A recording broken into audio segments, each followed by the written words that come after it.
Welcome, everybody. This is Donna Gates with Body Ecology, and I'm here with a really good friend, Dr. Susanne Bennet.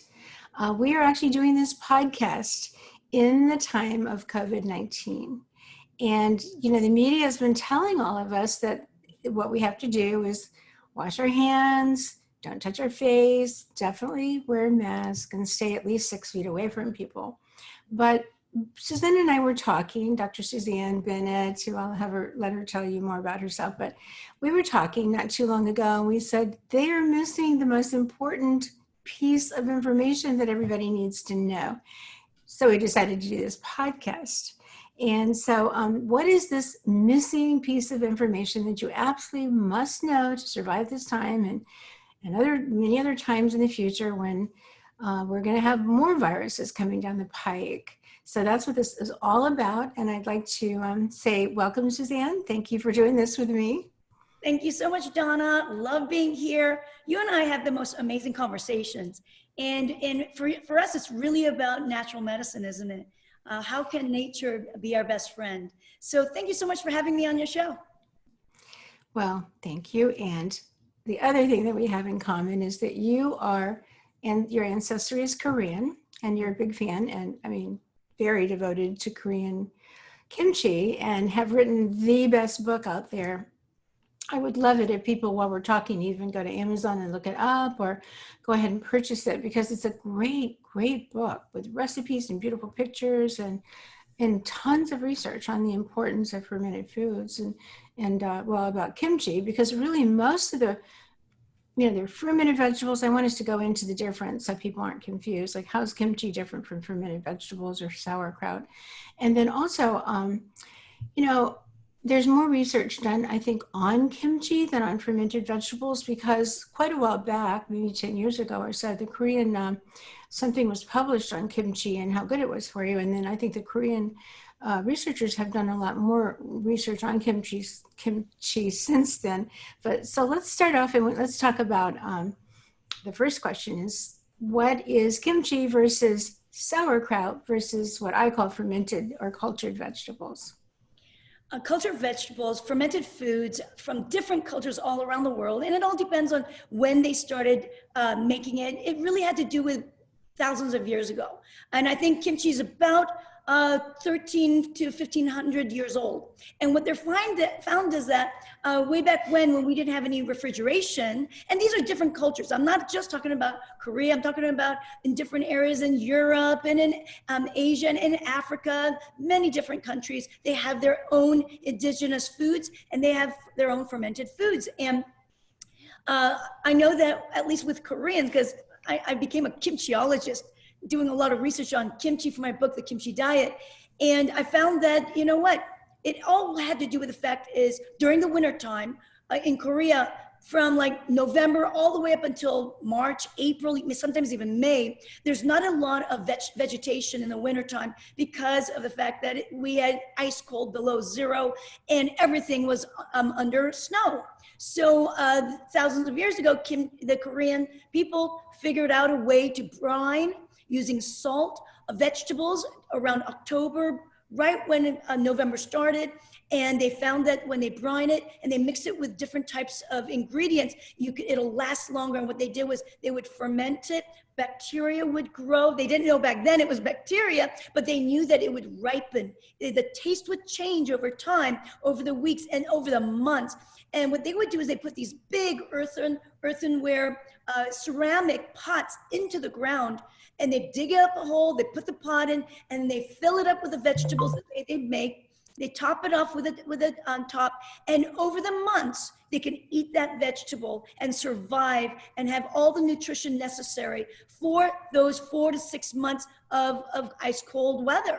That's really what happened with all different countries, I believe. You know, whether it's the yogurts or different types of vegetables like sauerkraut in the Germany area, you know, all those, I believe Romania, they've got their own type of sauerkraut, Austria, all of those areas, they would use different forms of vegetables, ferment it. And they have their own way of fermenting, you know. Koreans have our own way. We brine a lot with salt first for specific reasons. I can talk about it later on in our talk. But having said that, there's different types of food that they use. You can actually ferment fish. You can ferment beef, meat, dairy products. So we all know that there's different forms, and then there's different types of ferments like liquid juices, right? Drinks. Kombucha is a ferment as well. If you think about it, alcohol is part of a fermentation process. Yeah, wine and beer too, definitely. And they're not all good, by the way. So, okay, so let's talk about the difference then between kimchi. How does it, I'm always fermenting fermented vegetables, and kimchi is, to me, spicier and prepared in a different kind of way. We're going to go into a little bit more, showing people, a little bit later, we're going to show people more about how easy it is to prepare them. But is there anything in general you can say about what makes kimchi kimchi? Sure. The difference, a lot of people look at kimchi as like the spicy sauerkraut, right? Because they have cabbage, both have cabbage, both might have certain types of ingredients that might be similar, but I will tell you the differences. The differences between kimchi and sauerkraut is that the acidity.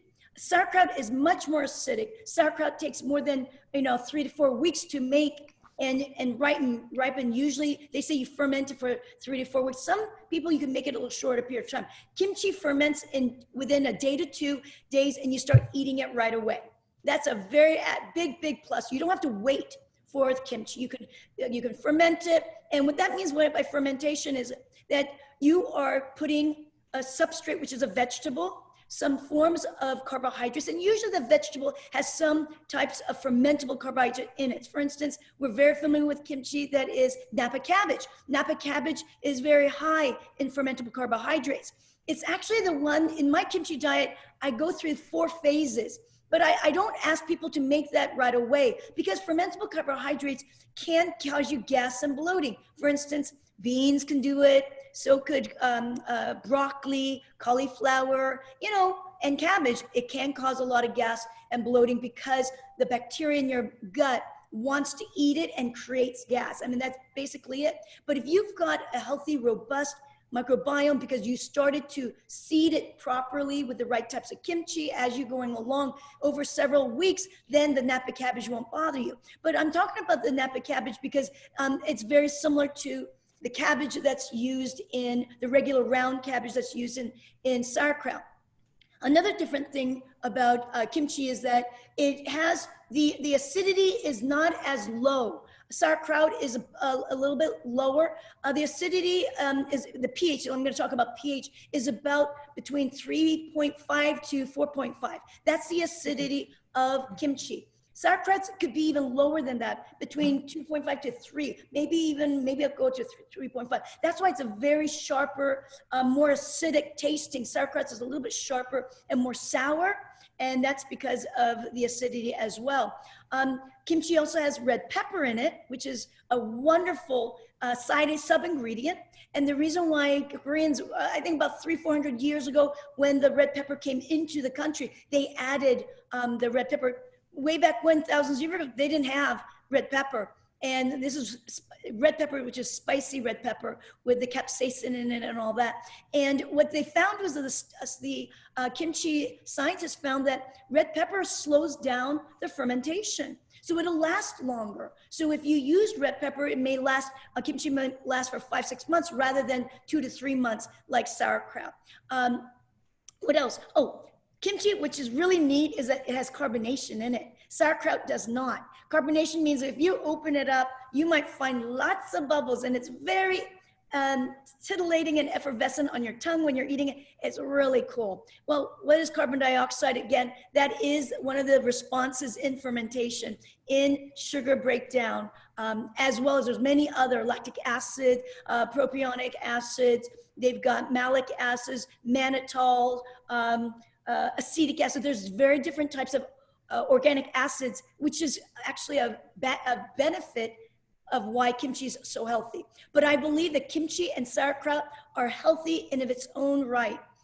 Kimchi has different types of ingredients such as ginger, which is a super anti-inflammatory agent, antioxidant, very good for heart health. Same thing with garlic. You put green onions in in kimchi as well. And so there's different ingredients per each fermented foods, and that's the benefit. And just to let you know, each ingredient, whether it's ginger, garlic, or in sauerkraut, you might put dill in there, you might put cucumber in there. Each ingredient has its own microflora. And what I mean by that is that it's grown on in earth, and even if you wash it, there's still remnants of that bacteria, those good bacteria and yeasts even in that soil that's on that vegetable. And once that goes into the kimchi, and all the different ingredients, as well as sauerkraut, whatever ferment you're making, if it's vegetation, all of those micro bacterias and all the microbes will create its unique kimchi flavor, sauerkraut flavor, pickle flavor, even garlic, pickled garlics. And I even pickle, not pickle, but ferment jalapeno peppers. I mean, all sorts. So remember, that's the beauty. That's the magic of fermentation, because each food has its own microflora. So, so I'll just add to what Susanne said, that sauerkraut usually is just cabbage that's been fermented, or maybe cabbage and garlic. Years ago, when I started teaching Americans about fermented foods, because we didn't have them over here, there were no fermented vegetables, people would go into the store and they'd buy this jar of said sauerkraut, but it would have vinegar in it, and what was basically dead. It didn't have good live bacteria in it. So I changed the name and started saying fermented vegetables or cultured vegetables, and both those terms have stuck over all these 25 years or so. But the thing is, the other thing I like about the idea of fermented vegetables is we don't just use cabbage or cabbage and garlic. One of my favorite recipes is cabbage and carrots and garlic and ginger. Very simple, basic recipe that everybody seems to love. There's so many vegetables that you can put together. Fennel is a really nice, I'll put in onions. I have a bunch of recipes over the years that are really delicious, and they all have a variety. So just as Susanne said, if you go out into the field and pick yourself 3 heads of cabbage, then you go over and get some carrots and maybe some daikon, and grab some garlic and everything, and you bring them in. Every single garlic, bulb of garlic, and every cabbage, they had their own unique microbiome growing on them for whatever months. You pick them, you're bringing in that unique microbiome and fermenting that and growing that out and multiplying it. And what's special about that is this incredible diversity. Now, I think probiotic supplements can be very beneficial. The type of fermented foods we're talking about that we're recommending tend to be rich in lactic acid bacteria. So I'm a big fan of adding bifidus bacteria, because it's another really important bacteria. But the diversity is key. And after scientists began looking at the gut, looking at the microbes, they realized, no one bacteria by itself is going to do the job. It's really the diversity, a hardy inner ecosystem in the gut, which is really where your immune system comes from, is all about diversity. And that's what you get in these fermented foods. So to me, that's the number one benefit for eating them. But Susanne, what are some other benefits that pop into your mind for just adding them to your diet? I just want to share about the diversity of fermented foods. Now, being that I'm a kimchi expert, right? I know about the kimchi diversity of the microflora there. They have found over 900 different species. 900 different species. Now, if you go to a probiotic, get a bottle, if you're lucky, you get 12. If you might get 24 if you go to a doctor and they give you a special kind. But I'm telling you, the diversity, 900 different species, which is phenomenal. But on top of that, it's the volume of the amount and density of the bacteria in the small amount of kimchi. So if you eat, let's say, a tablespoon of kimchi, right? Or if you do it a tablespoon And a that's day, all you need, really. A a spoonful with tablespoon your a meal day, is all you really it need. could be in like 25 billion, right? That's not a lot to me because I probably eat about 300 billion CFUs, colony forming units per day, if not more. I probably have a bit more. Today I did. I literally had the last bit of my cucumber kimchi and I drank the juice, and with the juice is like, oh, it's my favorite part because there's so much bacteria in it. And delicious too. And I'm delicious. just like you. I love the juice, and I Oh definitely get yeah, more than a serving. I don't do exactly. a tablespoon a day. By the way, they become addictive.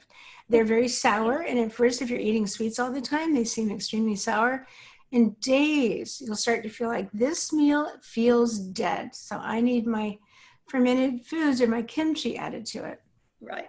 So, with that being said, with all the bacteria, what they found in kimchi was that although there were a great deal of different strains or different, I should say, genera, the three genera that is most common is the Leuconostoc lactobacillus. We know about lactobacillus because everyone knows about that. That's what's in regular probiotics that you get from the shelf or the refrigerator. And then Weissella. Those three, majority of kimchi are those three bacteria. In fact, sauerkraut has those three. I did some research on that a little bit. And what they found is that the scientists found that when you eat, although those three bacteria are very, very high in the kimchi, as you eat it, it changes the flora within the person. Why? Because it is a natural antimicrobial agent. So if they had studies where they saw that if you had H. pylori in your gut more so, or if you've had a different type of salmonella, even pathogenic bacteria, it will kill the bacteria, kill those pathogenic bacteria, or ones that might be, that can be opportunistic. E. coli can be opportunistic.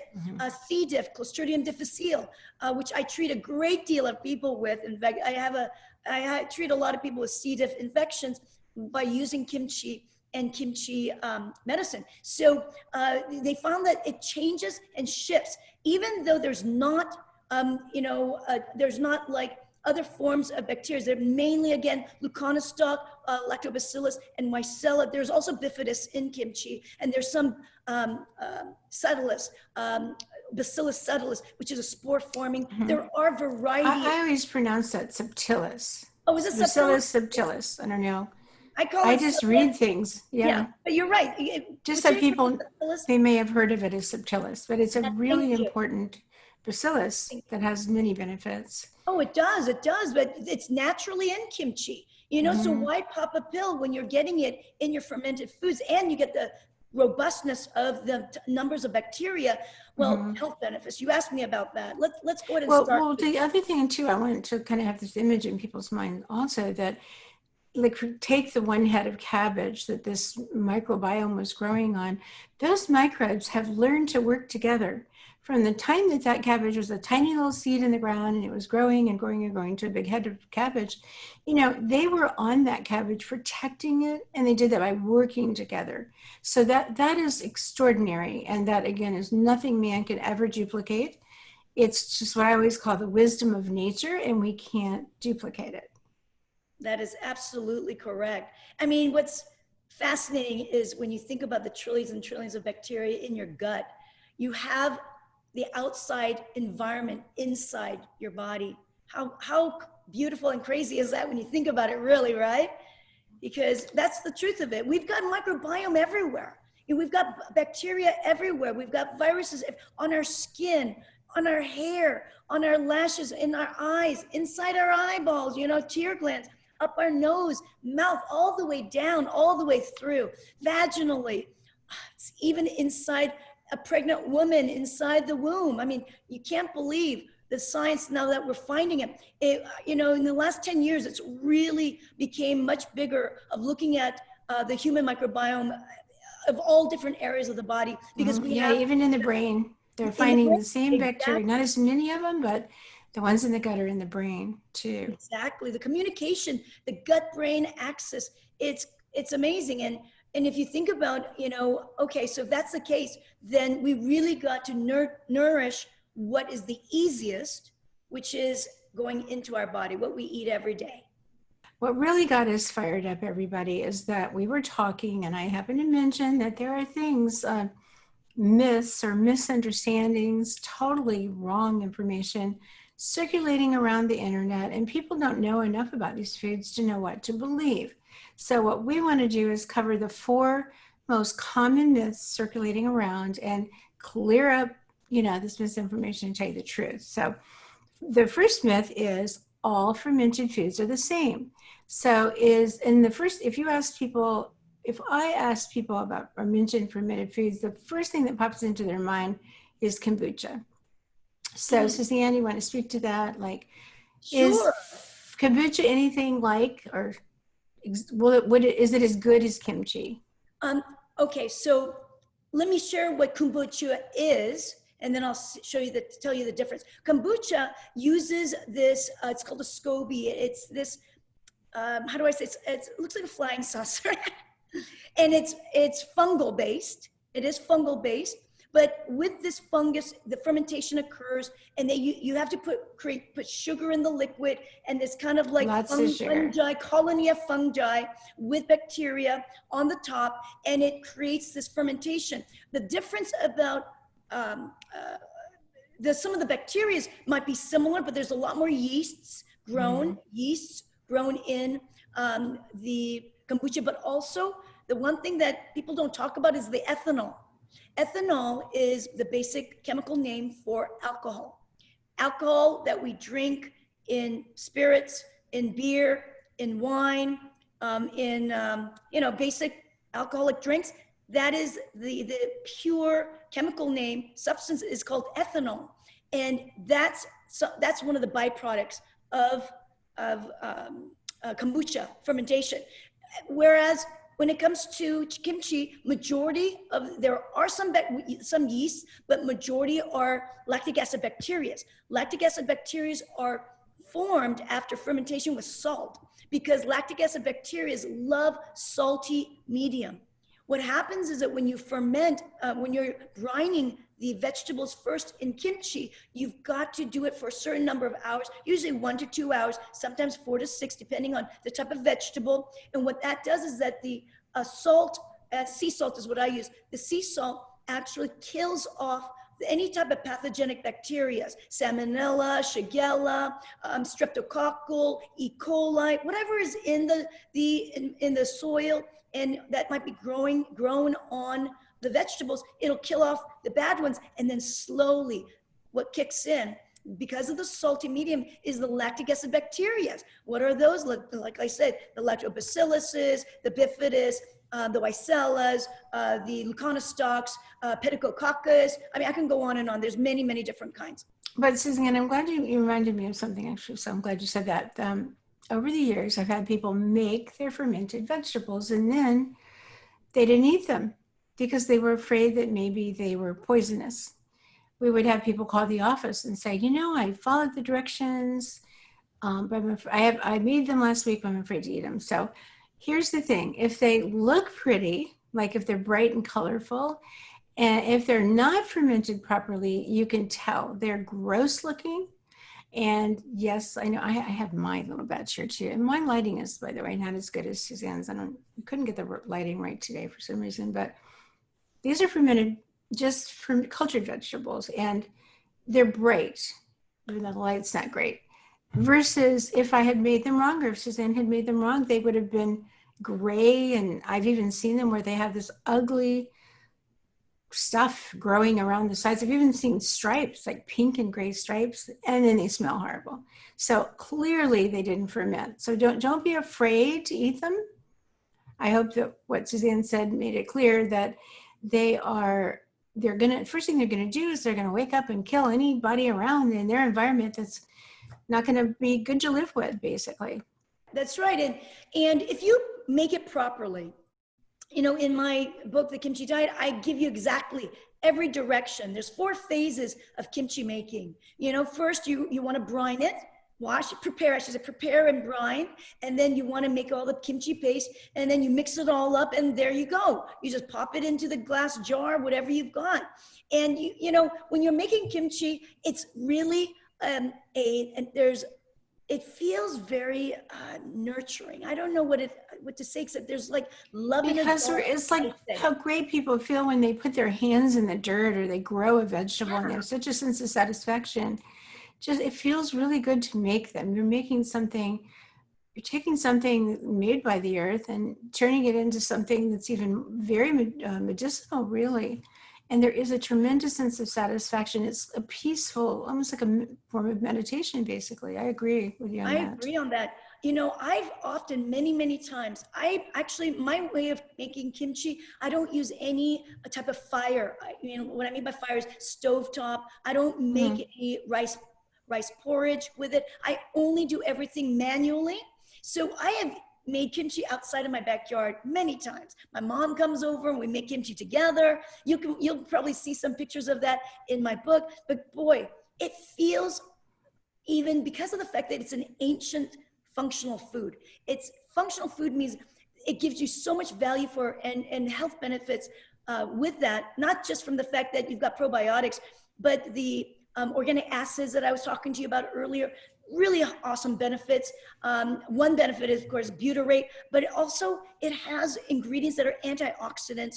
It's known to improve your own glutathione levels. Oh my gosh, about a year and a half ago, a study came out that kimchi produces extra glutathione in the brain. And they are saying that, Wow. you know what, using, this would be an awesome food, a functional food for possibly reducing Alzheimer's and dementia, which totally makes sense. But there's so Brain many. actually is very easy to infect. People don't realize that, but infections are in the brain all the time. I mean, it's a factor with autism, for example. They have a lot of inflammation, and so having glutathione in the brain would be very protective. If anything crosses that blood-brain barrier or the toxins cross that blood-brain barrier, glutathione would be very protective in the brain. I have a study that shows that little boys don't have as much glutathione in the brain as girls do. And maybe that's one of the reasons why there are more boys who develop autism. That could be. I mean, do you know if there's a difference between male and female regarding methylation? I've never seen anything on that at all, but I do know that children with, which is mostly boys, that 85% of them have methylation issues. That's right. In that methylation cycle, those genes, they're not, working like they're supposed to, Right. basically. Well, So kimchi has a I great know we're piece. getting off the subject here, but what we didn't really probably cover is that all fermented foods are the same. So So, basically, don't thank you. we would both agree that kombucha and kimchi and kombucha they don't even look or taste alike, but we're talking about the medicinal benefits. And so I've not recommended kombucha over the years. I know the kombucha companies hate me, but I think there are too many people that have had yeast infections, systemic candidiasis. And so when the immune system, when you eat a food with yeast in it, the immune system reacts very strongly, like an autoimmune type reaction. And you may or may not realize that your body doesn't like it, but it doesn't need more yeast, basically. The other thing that I don't like about to make kombucha, you're using a ton of sugar That's in right. that tea that you're making. You're putting the But SCOBY that's in. the reason why people like it so much, because it is sweet.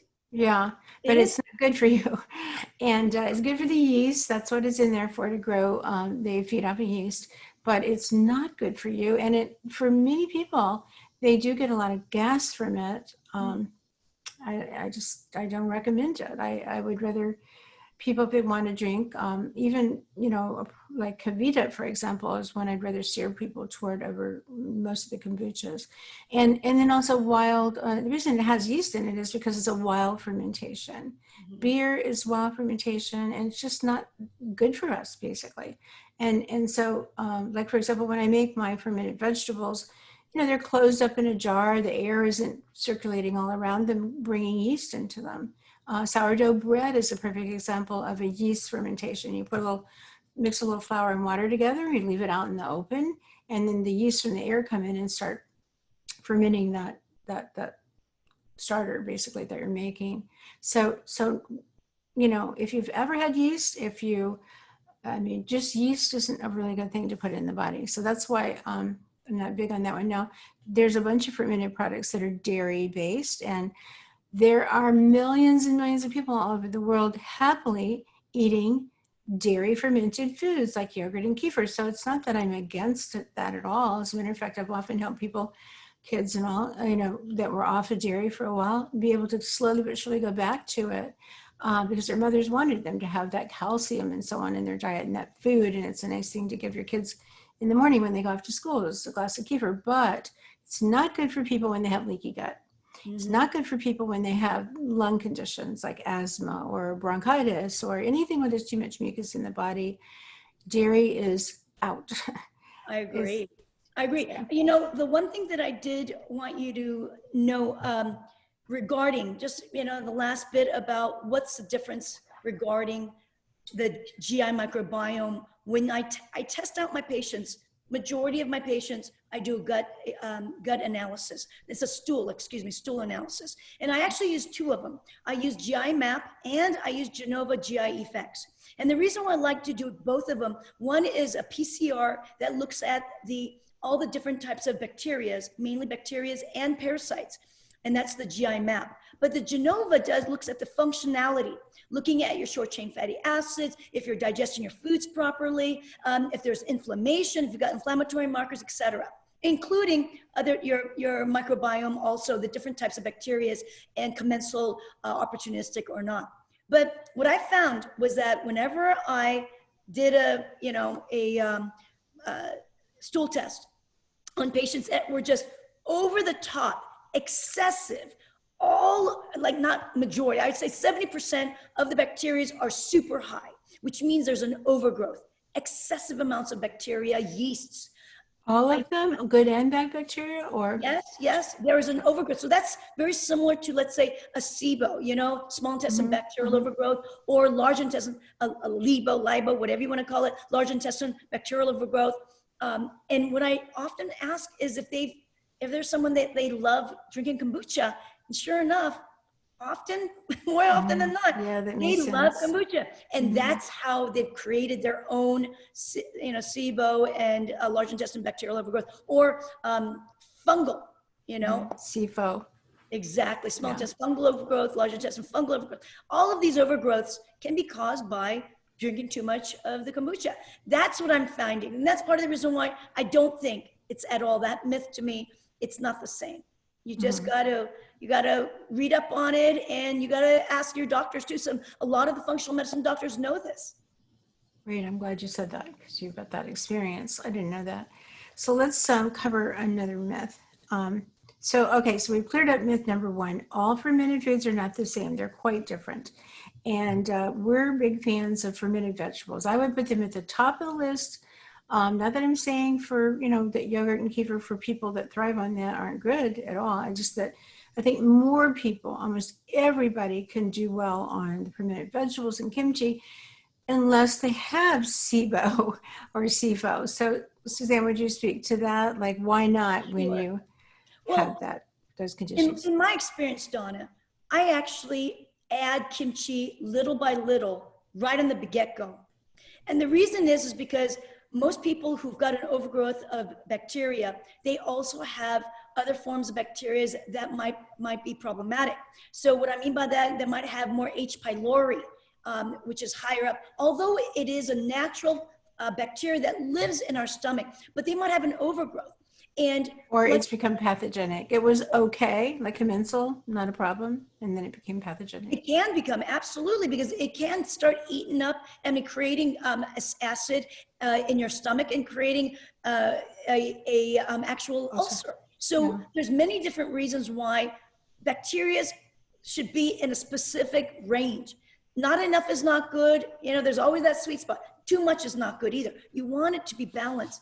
And what kimchi does and other ferments is it will help you manage that. So, but I don't like to use, when it's small intestine bacterial growth, one of the symptoms is gas and bloating and cramping and pain. So because of that, I don't use any forms of kimchi that is made with high amounts of fermentable carbohydrates, such as in cabbage.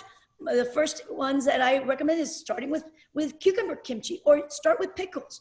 If you like pickles, but it's got to be, of course, cultured, unpasteurized pickles that you find in the refrigerated section, not in the middle aisle of the grocery stores. So, or you can do a cabbage, not cabbage, but a carrot daikon. That's a really nice. Yes, you can definitely do that. My second phase actually is mustard leaf kimchi, or bok choy kimchi. The third phase, which is it's like each week to 2 weeks, go through it each week. And then third phase is the radish.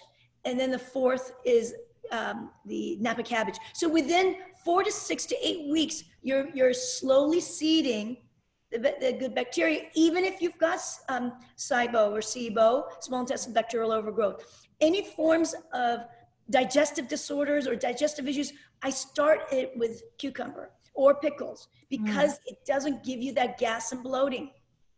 Well, also, I think too, instead of actually having, for example, in this jar, you'll see all these cabbage, carrots, it's all, shredded up. You can drink the juice. And that for people with, that's a good place to start too. Also, I have a lot of research showing that lactic acid bacteria, which is what's in these fermented foods, they actually degrade histamine. So there's a misunderstanding about fermented foods as far as histamine intolerance goes as well. They, but again, it's like you want to start slow, and which is what you're recommending too. So another myth is that fermented foods are full of good nutrition, especially when they're made with a different variety and all, but the bacteria in them don't make them down into the gut. That one makes me really mad, and I can't even understand how anyone could say that, because it's so common. I mean, first of all, you're eating them, swallowing it, it's traveling down your digestive tract, and it eventually comes out in your stool the other end. And then there's tons and tons of research in mice and in humans, everybody, dogs, whatever you want to look at.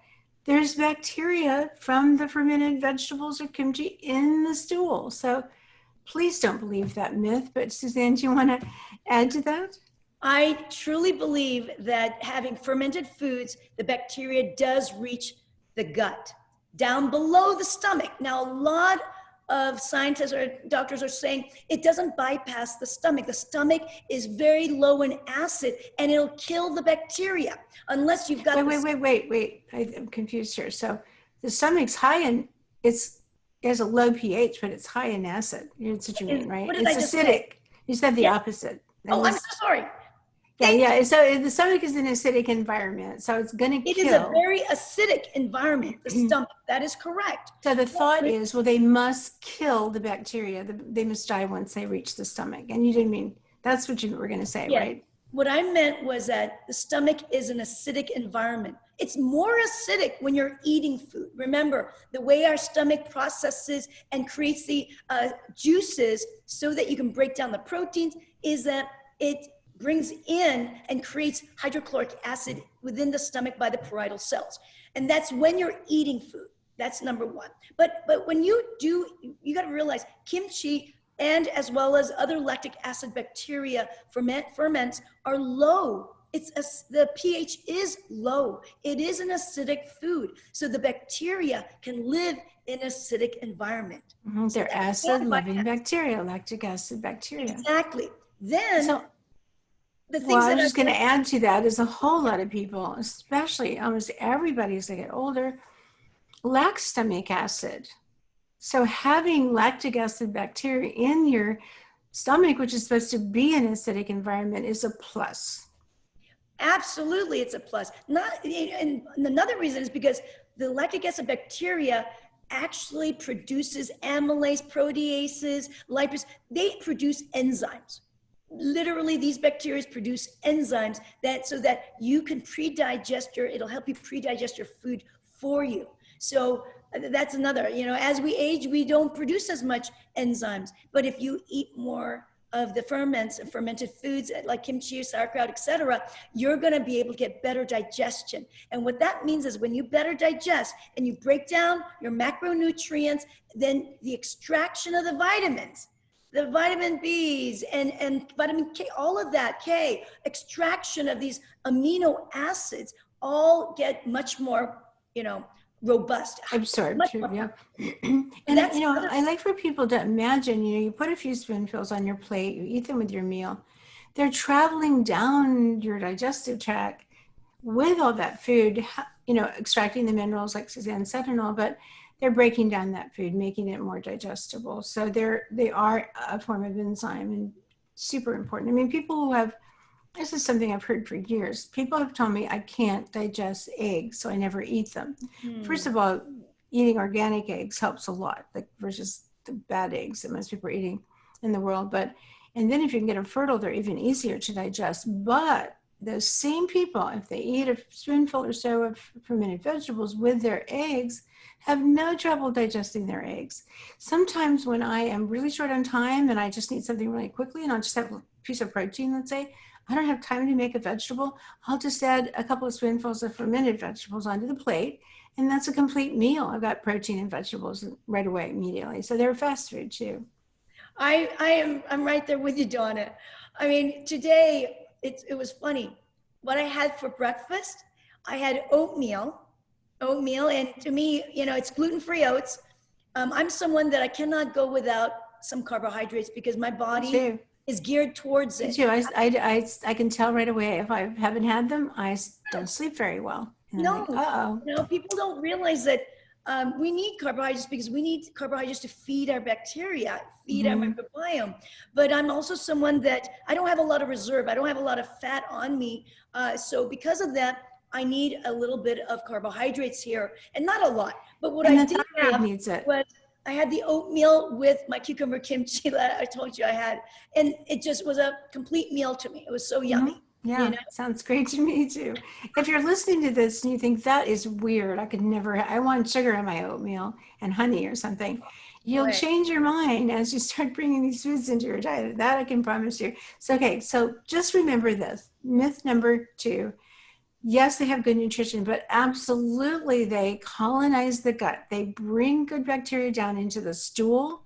We have a mucus lining on the gut that they nestle into, many of them. And even when you go to the bathroom and the stool leaves, there are plenty left along the sidelines hanging in there. So that mucus protecting us and protecting that gut lining and protecting us from the outside world getting into our body. So that myth is wrong. And, if you hear that, tell people. Donna, can I give you just with that, I did a little research, and there was a specific research on what we're talking about, and they tested. Now there's no research like this because this was done with PCR. PCR is polymerase chain reaction.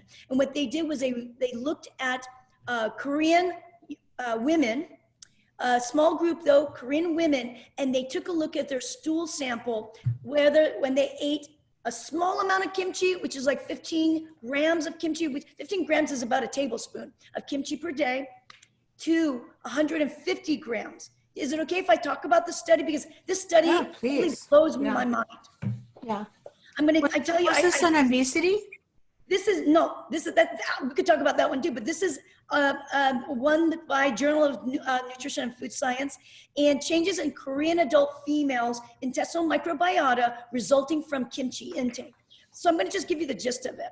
They had a group of ladies, and then there were the control group, and they ate small amounts, and then the control group only ate 15 grams, and the one that had high levels, it was 150 grams. 150 grams is a little bit more than half of a cup, just to give you an idea of the volume of what they ate per day. More than a half a cup, okay. Yeah, a little bit more, about 0.6. And they ate that throughout the day? Like all through the day? They ate it throughout the day, and once a day, they took a stool sample and they looked at the PCR daily. And within weeks, and they started seeing the changes within like 2 to 3 days already. What we found was that everybody had their unique microbiome. Some people had more of the one, streptococcal. Other people had more of E. coli. They just had their own unique. Like your microbiome is different from mine. We all have our own unique patterns, just like our genes, right? So what they did find, though, a lot of these ladies had some pathogenic, some that might cause harm. Other people had more opportunistic that might not cause harm, but if you had too much overgrowth, it could. But what happened was that as they ate more and more kimchi, and as they ate kimchi of that 150, half of a cup per day, those bad bacteria went down in percent, and even some of them went down in double folds. And then the leuconostoc. Remember I said in kimchi there's high levels of leuconostoc? Mm-hmm. And leuconostoc is a good bacteria. Oh, it starts the fermentation, yeah.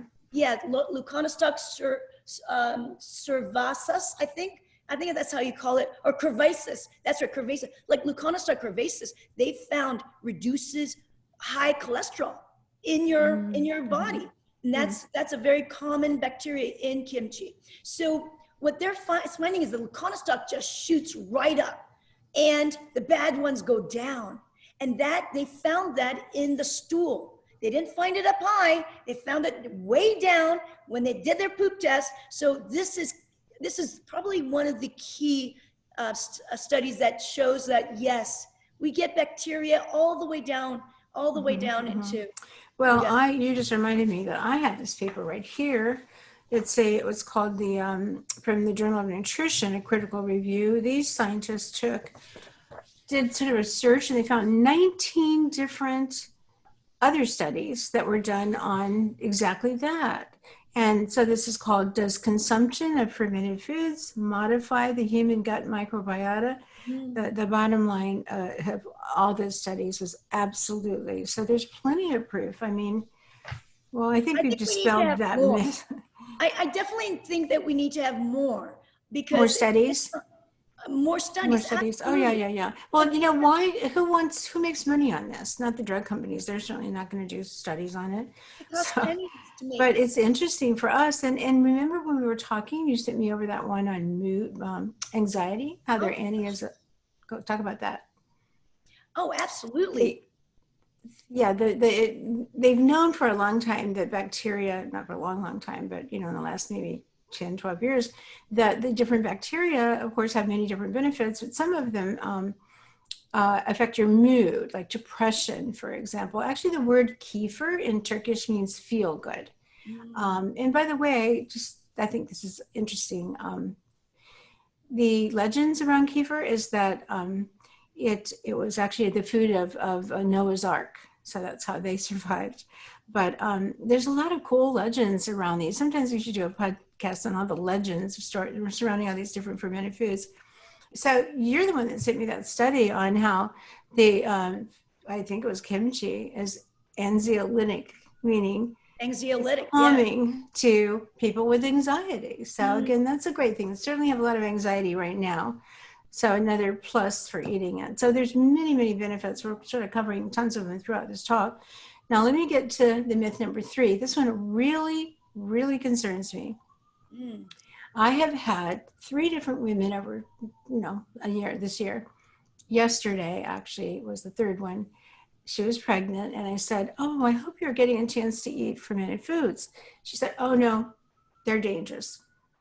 I know you're not supposed to eat fermented foods when you're pregnant." And it just stuns me because it's the exact opposite. You must eat fermented foods when you're pregnant. How are you going to get the bacteria translocating down into the vagina? So when your baby slips through the world, into the world through the vagina, it picks up these wonderful, this incredible diversity so that your baby can live in a world that's filled with all kinds of microbes. This is how nature vaccinates us. It brings us into the world. It builds this ecosystem in our gut, which becomes our immune system. And within 3 months or so, that it's quite well formed. It continues, the ecosystem and our microbiome continues to form even more throughout the whole year. But those critical, that moment at birth when the baby comes out into the world, not that he hasn't been exposed to some bacteria already, but very, very minimal. but which is another misunderstanding. People think that the womb is sterile. It's not. But now they're exposed to all this bacteria in the mother's gut. Well, what if it's not healthy bacteria? What if it's group B strep? Now, that's another thing too. Like I've had over the years, and I actually had back in the day when there was this magazine called Mothering Magazine, I did a whole article on this. But so group B strep is a potentially dangerous bacteria. It's not actually, it's commensal like E. coli is, but it can change into a pathic. But the statistics on it changing and infecting and harming the baby are just tiny. But nevertheless, they start mothers on a IV drip if they are testing positive for group B strep. And they give them this antibiotic through the IV. The antibiotic is the drip is an IV antibiotic through the entire labor, 8 hours, 16 hours, however long she's in, 2 days, whatever. They help, she stays in labor, she's getting this antibiotic, which means that she has lost her microbiome. The baby's certainly is going to get off to a bad start. But we have found with our mothers that if they're eating the fermented foods while they're pregnant, that group B strep never becomes pathogenic for the reasons that you explained, Susanne, that, the good bacteria control the bad bacteria. And the more you eat them, the more they get them under the control. And in the case of group B strep, it's not bad. It won't become bad. So you can not have to go on that IV. Now, your doctor is required to almost force you to do it. We've had a couple of mothers say, look, I'm not taking the IV. And I'll tell you what, if there's anything wrong with my baby, I'm suing you. So they don't give them the antibiotic in the hospital. But it's this battle to get this information out to people. So that's one reason right there, 2 reasons right there. You want your baby to have a healthy microbiome. And if there are pathogens or potential pathogens in your gut, you're going to, get rid of those and have the good bacteria taking over the environment. So that's what you're seeding your baby's microbiome with. Do you want to add to that? Oh, I will tell you that Korean scientists have done studies on pregnant women, and the children that are born from eating kimchi, they found that they have less allergies. The babies have less allergies. They have Good less point. atopic dermatitis. They have less asthma. They've got less allergenic symptomatology. So to me, one of the things that they just recently found also, I don't remember the exact year, but they're finding that there's microbiome within the baby, within the womb, meaning it's in the it's the meconium. Meconium is the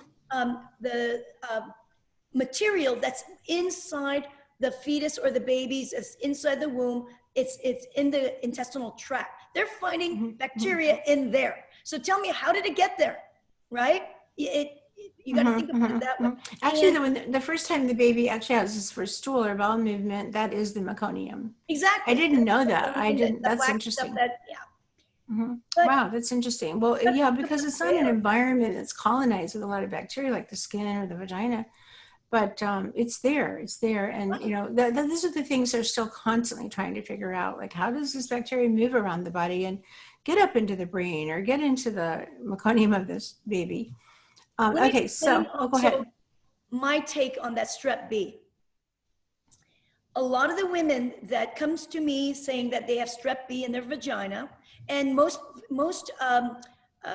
gynecologists will do cultures. You go to your pap smear, they might do a culture. I think that's required, yeah. Right, you got strep B. Well, the women that have strep B have a great deal of gas. So when you expel gas, that actually expels bacteria. And this is well known that in the gas that you're expelling, it will have bacteria. That will literally just travel right in. It's like an aerosol. I know the might sound gross, but that's what it happens. That's the reason why. Because strep B, streptococcal bacteria, actually is naturally in the gut. Yeah, it's a commensal bacteria. Exactly. Yeah. When you have a lump of let's gas, define commensal to people. Like it's a resident, it makes up the entire microbiome, but it's not a leader. It's not, it's just there, basically.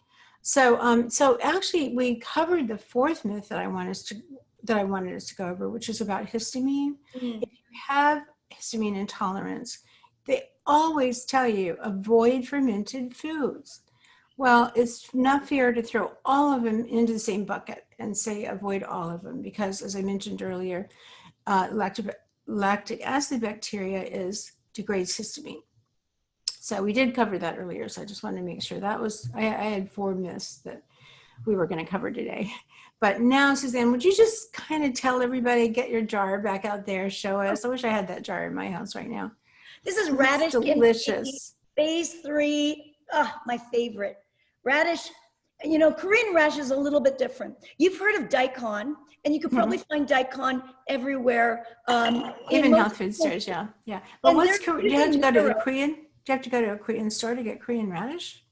Korean radish are much more plumper. It could be shorter, and it's juicy. Gosh, there's an actual name for them. It's I can't even tell you.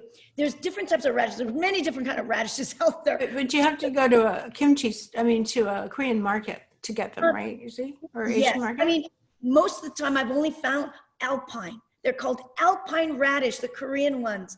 And, you know, it has white with a little greenish on the top side. It's beautiful. I absolutely love Alpine. The reason why I like it is because it's juicier, it's sweeter. And when you are brining, part of the reason why I like to brine, and what you should do with brining is that you're going to see a lot of water leach out of the vegetable, and that leaching out of the water also makes it where you're going to have longer when the vegetable will ripe slower, and it'll taste more crunchy and more just like the taste is cool because the texture is better. So you want your kimchi to be crunchy? Do I like my kimchi to be crunchy? I notice you have little big, pieces are kind of big. They're square. Yes, they're little square. You can cut them into longer pieces, but Korean style, we always cut them into squares, and they are crunchy and, how do I say? It's bite-sized pieces, it's making my mouth water right now. And I noticed you've been already eating out of that jar. I know, you right? already opened that jar. Oh, please, I definitely opened that one. And this one is dated. If you look, I always date mine. And I made this June 28th. This is a full We haven't eaten much of it. It would be gone if it were at my house. Oh, no. When I make it, I get 3-4 bottles going. You're talking about the whole batch was made on the 600. Yes. Good. I must have right now about 13, 14 different bottles at different phases. Oh, wow. Yeah. So by the way, everybody, that was a month ago. Yes, that's right. Because there you go. It's 1 month ago. And 1 month, let me tell you, when you make kimchi, the amount of volume, or the number of bacteria go up. And the sweet spot is about 3-4 weeks. That's when you have the most amount of bacteria in. So they've been sitting in your refrigerator after a few days, and 3 or 4 weeks, you like them even better. Yeah. I leave it out. Remember, when you first make, kimchi, you got to let it ferment outside at room temperature so that you get rapid fermentation. Bacteria starts really growing quickly and exponentially in ambient air and room temperature. And within a day or two, depending on whether it's winter, if I put a lot more salt, there's many different reasons and variations why you're not going to ripen as quickly, but it doesn't matter. What I do is I just pop it in the fridge and then then that refrigeration slows down the fermentation. This was just made. It still goes on. They're still fermenting. It doesn't stop altogether. Nope. I just want to tell people that Susanne has a masterclass. And you can take her masterclass and learn all about kimchi, the science, but most of all, how to make it. Yes, it's called the Kimchi Detox program. So you just look up kimchidetox.com. Very easy. Doesn't cost a lot. There's over 40 videos on it. And I teach you exactly how to make it. I give you a lot of tips and tricks that I know that I've learned from major generations, my great-grandmother all the way down to me. I mean, my kimchi and my recipes, it comes from my ancestors. That's the beauty of kimchi making. Is also you're gonna make it with your family. You hand it down, to your children. This is cucumber kimchi, and you can see there's carrots in there. There's also radish, little bits of radish, garlic, ginger, red pepper. Oh, and cucumber kimchi is so good. I made this 2 weeks ago. So every 2 weeks. So what is it in there that makes it red? Oh, it's red pepper. Oh yeah, it's red pepper. It's a Red pepper paste. is one of those ingredients Koreans love to use. But let me tell you, there are times where I don't put any red pepper in. The same recipe, you can do exactly the same in my book without putting red pepper. If you're sensitive to red pepper, if red pepper causes histamine Too release, spicy. yeah, it's too Yeah. spicy. Well, how many recipes are in the book? I have the book. I should have gotten it. Oh, Right there's there. 4 phases. I only put 4 phases in there. So there. Kimchi Detox program, in the Kimchi Detox videos, I teach you how to make water kimchi. It's called tongchimi. And I'm telling you, that water kimchi is so delicious. You make it, during the summertime, you drink it and mix it in with, you can even mix it like, I've made virgin margaritas, not virgin margaritas, what are those called? Virgin Bloody Marys. Marys, yeah, Bloody Juice. Marys. But Yeah. with virgin, cool. no alcohol, but you make it together and it's so delicious. Wow. Well, would you mail me some, please? Yeah. I got it. They do travel very well, by the way. I do have them sometimes made in California by my daughter, and she'll send them to me. But I make them myself too. I would never be without them. They're so critical. When you know the science, you know that the best of all the possible fermented foods you can have, and they're way better than probiotics, then you wouldn't be. I would never be without them. But okay, so the thing is that I was going to ask you to show us, how you make them, but just kind of give me a few ideas, like all of us listening, like just a few steps, but most of all, explain about the brine. Because Okay. I also do brining, and we do them differently, but the brine's real important, and using salt is important too. So Right, want to talk about that? So I use solar sea salt. Solar sea salt basically means it's been dried in the sun. Sea salt is dried in the sun. And the one that I get comes from Korea. The reason why I like that, because that's what I've always used. But I know you can use kosher sea salt, and you can use. I use Celtic salt from the Selena Naturally. Celtic sea salt you can use as well. But get the one that's not totally baby granules. Get the one that's coarse salt. And the brining, like I said, is probably, to me, the most important step if you want to have delicious kimchi, because it kills off all the bad bugs and the yeasts, and it gets rid of it. So you sprinkle, you got to figure out whichever vegetable you want. Let's say it's a cucumber, and you wash the cucumber, you cut it. I cut it in half, and then I just sprinkle the salt. And I let it sit there. So wait, you've got the long cucumber, you just cut it down half the length way? The best forms of cucumber. Because, people are going to run around and get the cucumbers, and they're going to do this. So let me if you'll be explain able the type of cucumber. The Yeah. type of cucumber that's best are the Kirby's, the one that you make pickles, and they're Those very short guys. immature seeds. Yeah, they're short. Or Persian pickles are really good. They're short. Or hothouse, the ones that I get, they're organic and they're always wrapped with like cellophane. And the hothouse that are longer, or I think another name is English cucumbers. Oh, But yeah. I see you got to that. get the They ones always that have them at are Whole low in Foods. seeds. You don't want the seeds in there. You want, so there are times where So these varieties don't have all those seeds like your typical cucumber does, you're saying? right. It's immature seeds. They're smaller and they're dense. These are cucumbers that are dense, so crunchier. So what I do is I just cut it in half lengthwise, and then I just sprinkle it all around.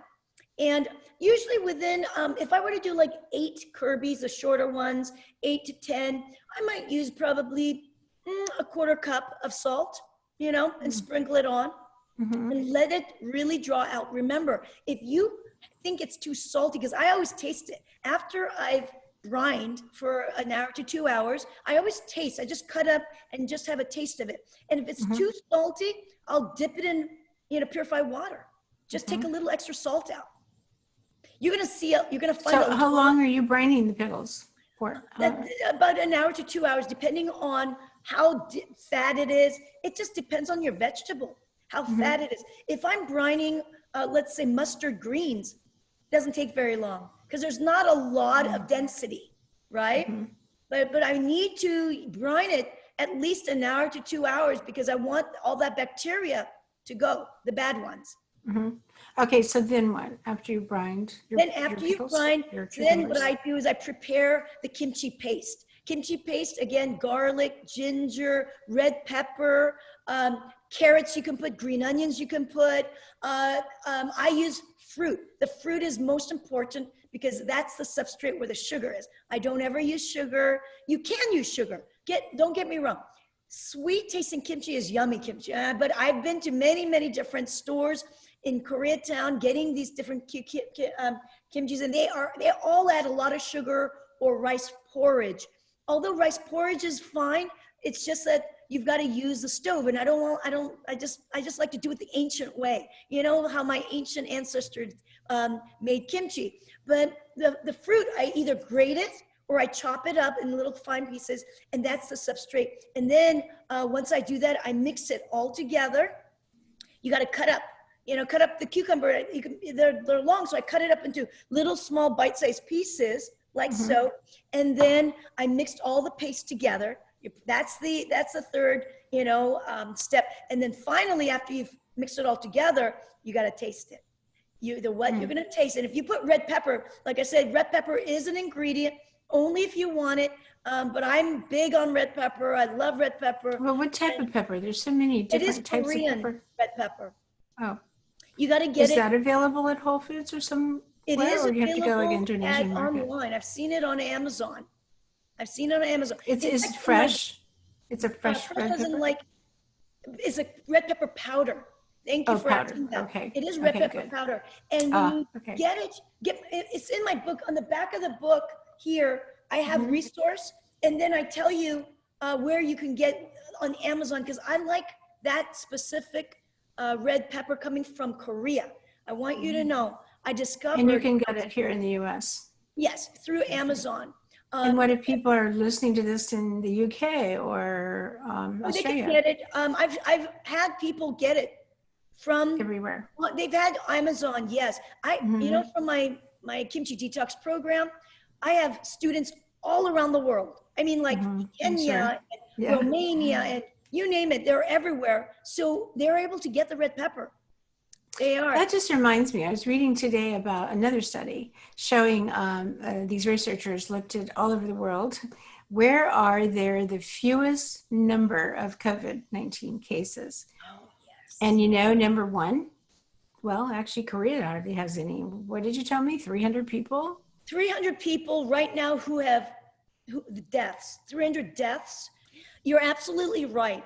When it comes to the numbers in Korea was actually one of the first countries that got hit, because Korea butts up right against China, all right? And a lot of Chinese people come into Korea for vacation.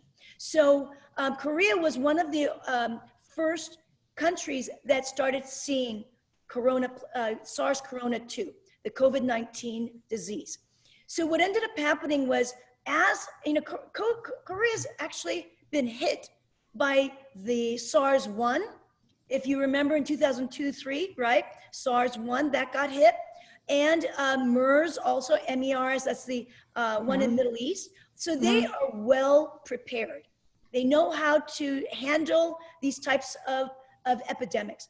And they learned a great deal from the SARS-1. What's interesting was that the SARS-1, they found out that the Korean people didn't get a lot of it. And they actually think it has to do with the kimchi. For sure. That's what I was going to tell you about the study. So they looked all over the world, but particularly Europe and all. And some regions don't eat any sauerkraut. But Germany eats a lot, and they had by far the lowest number of cases. I forget exactly, but almost nothing compared to other places. And then they looked at, I think it was not Sweden, Switzerland, and they found out that there were cases there, but there are two different types of people. Some people had come in, and I think they were from France and Spain, and they didn't eat sauerkraut. So they did have more cases. And then the people that were from Switzerland that ate, they came in, they were, say, German, I guess, and they ate the sauerkraut. They didn't have the COVID-19. So it's, even when you go to another country, it's the people eating the sauerkraut, not the country itself. It wasn't just some other reason that Germans weren't having a problem. It was the sauerkraut, wherever they went, wherever they ate, because most people, if you're Russian or you're German and you this is an important part of your diet, you're going to try to bring that with you, and that's what had happened. So just want people to know that. I mean, we can't say enough about the importance of this right now. And then we have another study. I think this is something either you sent it or I found it, I don't remember, that people who actually got the COVID-19 virus, they were far less likely to die. I mean, they survived it very well. They didn't get the pneumonia and they didn't become really seriously sick. So even if you're exposed to it, you've got that strong immune system. You may or may not know you have it, but even if you start to come down with it, don't wait till then, of course, start now, eating this food right now. But if you should find yourself, exposed to it and you're starting to get the symptoms, just know that it's a really important insurance policy that you maybe feel like you've got a bad flu or something at the worst, but you won't go into that death, the threat of dying from this virus. There's no doubt that when it comes to, I believe that fermented foods and kimchi had a huge impact on why South Korea is really down on the low list. When you think about the numbers now, I did say that there were about 300 deaths, but there's about 14,000 cases only in Korea, 14,000 cases, 14,251 specifically as of today. But listen to this. There are 51 million Korean people in South Korea, 51 million. California, how many That's people? 40 million. 40 million people. 40 million in California. The amount of when it comes to square footage, of the land, there's only 39,000 square foot. So they're packed in there together. We're packed in. Whereas in California, I believe it's like 163,000 when it comes to square miles. So it's a much bigger state, California, right? Spread out all over the state. Yeah, all over. Yeah. Distancing. And we've got more people in Korea and smaller, but the numbers are crazy. I mean, California deaths over 8,700, and then close to 500,000 cases in California right now. So we can pretty much assume that that's not because they're washing their hands and wearing their face masks. There's something else going on, and Korea is a country that eats Korean kimchi. Yeah, and you know what? It doesn't hurt you at all to start putting fermented foods in your life. Not at all. If it's the only thing it's going to do is it's going to give you major benefits for your heart, for your weight. It helps you slim you down, for your energy level. As an antioxidant, it's anti-mutagenic. It even is known to reduce cancer. It helps you with inflammation in your body. It helps you with your fatty liver. I saw a study about fatty liver, too much fat inside your liver. It helps tone that down. I can go on and on about, and of course, how it can help your gut health. And also I want to add to that, Susanne, that if you start your babies and children on the juice of the fermented vegetables, I mean, the kimchi I wouldn't do because it's if it's spicy kimchi. And I'd like to explain, our method in body ecology for making fermented vegetables too, because it's another simple way. But and how we do brining and adding a starter. But you can take the juice and just like a day or so after the baby's born, dilute it, put it in a dropper, and put it in their mouth. There's no law in the world that says babies can only have milk. So we've done this for years, and we've never had a child with autism, by the way. And also, they make a funny face because it's extremely sour and weird tasting to them, but they like it.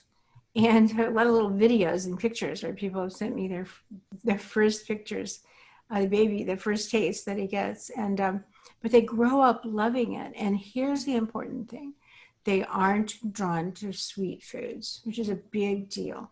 Go to a birthday party, they eat a piece of cake, it's too sweet, and they maybe put that cake back down or don't have any more of it. So that's what they do. They're sour and they dampen your desire for sweets. And then that's huge, really, right there. Because, sweets are so addictive. one of the things that you can do, I mean, you got to realize when you are nursing your baby, all around your areola and your nipple area, that's a microbiome all of itself. There's a great deal of good bacteria there.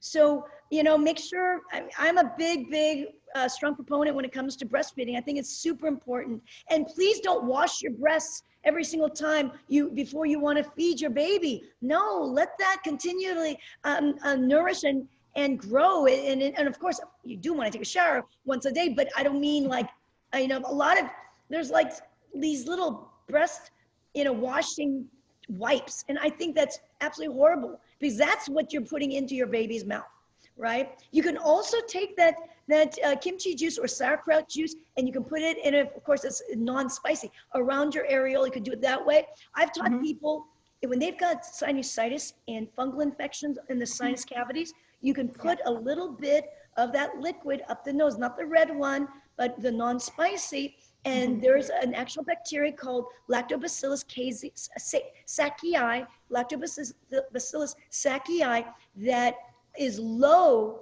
in the microbiome of your flora and your nose if you've got fungal infections. So by doing that with a Q-tip, it will get rid of those bacteria. You can do it in your ear too. I mean, there's so many things you can do with kimchi juice or sauerkraut juice, pickle juice.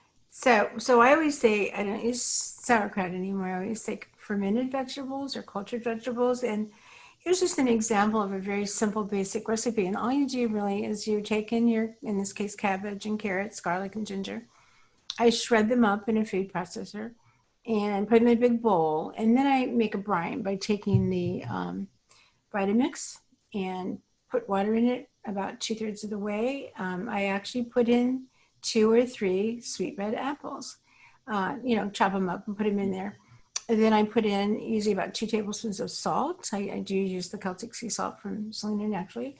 And I always put in some starter because I have actually tested our starter by taking our starter to, sending it to the University of Nebraska lab to find out that if I made the batch, I made the exact same batch, but part of it I put in starter and part of it I didn't. The microbial count was astronomically higher because of the starter. The starter has Lactobacillus plantarum, and it's one of the super leaders certain bacteria in the gut are leaders, and they tell the other ones what to do. I mean, that's very logical when you think about it. You got a bunch of wild, bacteria running around in there. They need to have some structure to their world. So there are certain bacteria like Lactobacillus and Johnsonian and all that literally tell the other ones what to do. So anyway, so you just, what I do after I've made that brine, that's what I call the brine, turn that button on and puree that. Then, and I add our ancient earth minerals because I love fulvic and humic minerals. So I'll put a bunch of dropperfuls, like 4 or 5 dropperfuls of that. And then I pour all that into I have all the vegetables in a bowl. Now I put the brine in, and then I add about 2 more cups of water because you want your veggies, and Susanne will say this too, they need to be underwater while they're fermenting. So I'll add a couple more cups of water to make sure they're juicy. Pack them into the jar and then roll up cabbage leaves or kale leaves, collards or something, and sort of stuff that in the very top because that's going to be pushing things down. This one fermented for about a week before I put it in the refrigerator. They as they start to ferment, they kind of shrink. So pack, push them down really, really tight, and then put the cabbage leaf or whatever at the very top, push that down. But even so, you'll when they finish fermenting, you'll sort of see a little air space. You don't want air to get in them when they're fermenting. You want you just don't want air, but so be sure you pack them real tightly. The first day or so, they may kind of drip over unless you use a special. So there's some companies that will sell you lids that have little air locks on them, and you could buy those, but you have to get like 9 or 10 per batch. I don't bother to do that. You can just kind of be sure you put a tray underneath because they're going to drip. And just loosen them up after day 1 and then screw them back down again and let them keep on fermenting. And I let mine go 7 days. And then I put them in the refrigerator. And then I've given them to many, many people who didn't know if they were going to like them or not. And they love them. And children love them too. So, and if you've got children at home, especially right now when they have a lot to do, bring them into the kitchen and help them make these foods, because they always like the food that they've made. If they've made it, they like it better. So we do sell starter. You don't have to use starter. It's just best to use starter, but they're going to ferment anyway, and they have all their wonderful microbes on them in their little environments. So Susanne, I kind of wanted to wrap this up by actually talking more about children, because as they go back to school and people are really concerned about their safety, what do you have any thoughts about that? Well, what I do know is that children are not getting sick with COVID. They don't. It's very rare. It's a very rare thing. I see a lot of problems with the kids staying at home and being online. I'm on the fence about it, actually, because I don't believe that kids should be in a mask 24 all day long. No, you're breathing out your own carbon dioxide, your own germs, you're breathing that in. Because of that, I personally think that if you have the ability to do this, I would do homeschooling with groups of families. Make sure that the families are healthy, and then do the homeschooling. And I know it's not an option for everyone, but I would not, because I'm a 20, and my son's like 25 now. But so but if I had a young son right now, who's going to elementary school, let's say, or middle school, high school, what I would do is I would do the homeschooling, or in some way getting a tutor with many, many students that are already, the families have been controlled. The reason is because I know people who are more lax about it, and I've heard way too many people who've gotten super sick, and even their family members have passed away. And I don't want to be in that situation. I wouldn't want to put my child in that situation where the child is exposed at a school with, 100 kids, 500 kids, whatever. And although they're not ill themselves, they might be a carrier and bring it home, and then spread it to their adult family members. That's something that we don't want at all as well. So for the kids to wear masks, I'm not a strong proponent on that, because there's a lot of research showing masks are even dangerous and don't help really. Although when I was out, sure, I'll wear a mask. If I'm going into the grocery store, I'll wear gloves and mask. I will definitely do all that. Because I've got my husband, and it's just the two of us now in the house, but I don't want to bring anything in, and I'm not out there often. But remember this: in South Korea and other Asian countries that were strict, and I don't know about Germany. I mean, like over in England and in Italy, their rate of death is like 14-15%. That's super high. Everyone who got it, 14-15% is a very high rate of death. So depending on where you are, I don't know how well they wore masks. When I went to Korea a few years ago, 3 years ago, is that right? 2 years ago, what am I saying? 2 years ago, getting all the science and the research in Korea regarding my book, I saw a lot of people wearing masks. It's just a normal thing. Asians have always been good about that. Yeah, they wear it because they know what's happened in the past with the first corona impact that they've gone through. So I don't know. Masks are a touchy thing, but I do know that they can block the actual amount that you can be spreading and what can come on you. So. Well, what I would like to say for kids, sending kids back to school, I want to tell you a story about a man named Bob Spots, and he had a goat dairy and fermented, I don't know if he's still in business, but he and his wife literally made award-winning yogurt and kefir. And not too far away from them, there was a school. The children were, had learning disabilities, and they were always sick. And the teachers were always sick because the kids were always bringing things into them, and they all the time were sick. So one year they decided to, or found out that they started drinking kefir before they would come to school in the morning, and they had kefir at school for the kids and all. Well, that year, not a single teacher ever got sick. And Bob told me that story, and a long time ago, and I remember, never forgot that. So if your child is good with dairy, and dairy is best if you ferment it, then send them out the door with a delicious maybe smoothie or just a glass of fermented kefir, um, or yogurt or something. I like kefir because you can make it with our kefir starter, for example. It's super easy to make. It's like making Kool-Aid, and you've got it sit for 24 hours, and there it is. It's kefir, but it's loaded with beneficial bacteria, a little bit of healthy yeast, which you want, and you can make it at home. They can make it at home even, and then you can chill it and then send it out the door drink it on the way to school even.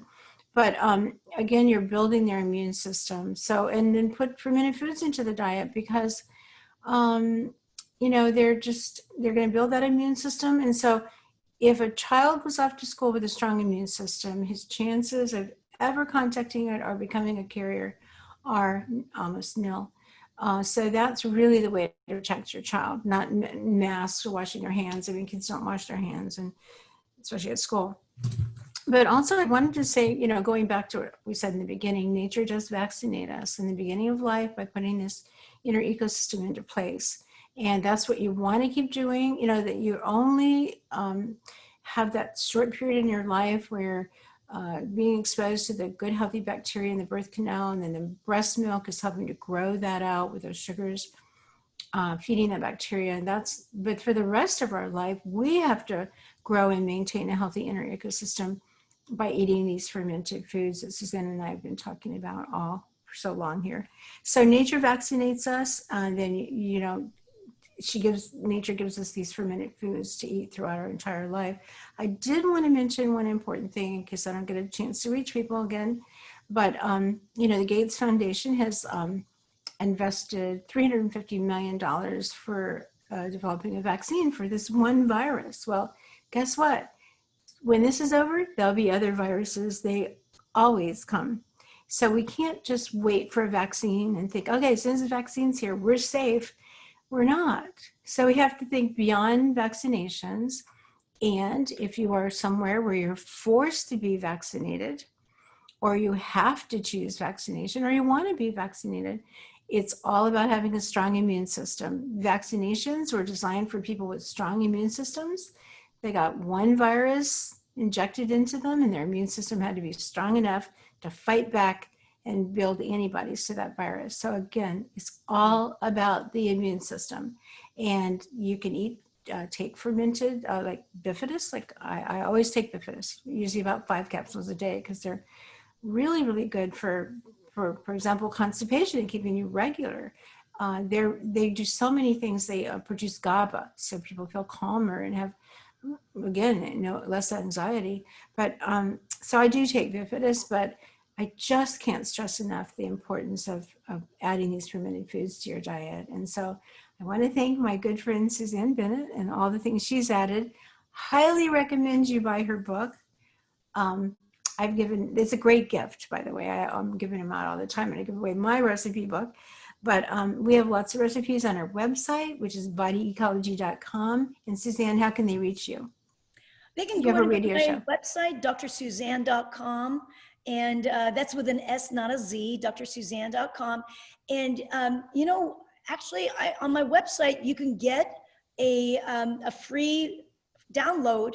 It's right on the front homepage. It'll pop up to you.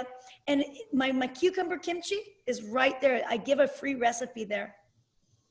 Great. Yeah. Well, thank you, everybody. Yeah. Go ahead. Thank you. If you want to dig deeper and of course, be able to really watch. A lot of people love to watch videos. I have a lot of videos to help you, walk you through exactly what to do. And it's so much fun. And you'll really enjoy. And this is one thing that you can do for the rest of your life with your family members.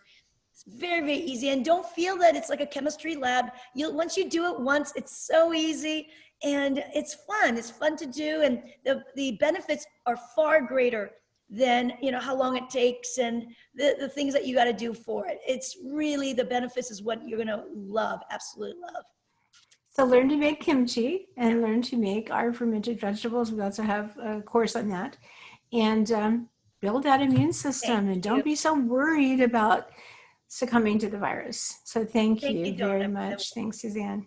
Thank you so much. Love it. I enjoyed it 100%. It's always so much fun talking to you about ferments and just, you're a wealth of information. I really, really appreciate us sharing and collaborating here. You too. Thank you.